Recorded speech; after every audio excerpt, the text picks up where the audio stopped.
De manière générale, le continent africain ne récolte que 40% de ses potentiels revenus fiscaux.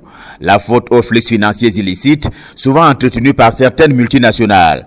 C'est le règne du noir sur la lumière, celui de la fraude sur la traçabilité. L'échange de ce jour entre le secrétaire exécutif du Forum sur l'administration fiscale africaine et les parlementaires panafricains a établi qu'il s'agit là d'une des causes profondes qui affectent et infectent le développement du continent africain. De la signature en ces lieux d'un mémorandum d'entente plus dur.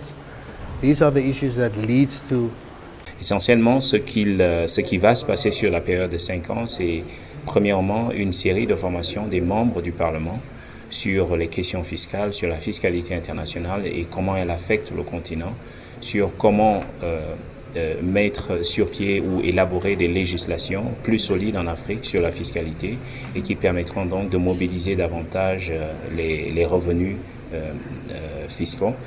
Et deuxièmement, il y aura un échange au niveau de la recherche. Members of Parliament often have difficulty understanding. Autre moment fort d'une session qui a atteint sa vitesse de croisière à Kigali, l'examen puis l'adoption en plénière d'une loi type africaine sur les personnes vivant avec le handicap. Un document de 60 pages, plus douce, qui appelle les États à insérer les droits de cette catégorie de personnes dans les constitutions. Ainsi, handicapés physiques, mentaux ou albinos se verront davantage protégés contre les abus et pratiques traditionnelles. Cette loi type, en fait, couvre tous les aspects du handicap. Et cette loi type est alignée sur le protocole à la Charte africaine sur les droits des personnes handicapées relatifs aux droits de l'homme. Donc aujourd'hui, il y a un grand pas qui a été franchi.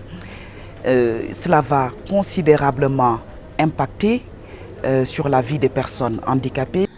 Toute chose qui appelle la mise en place des conseils consultatifs sur le handicap, c'est pourquoi il est urgent de ne pas attendre, selon le Parlement panafricain.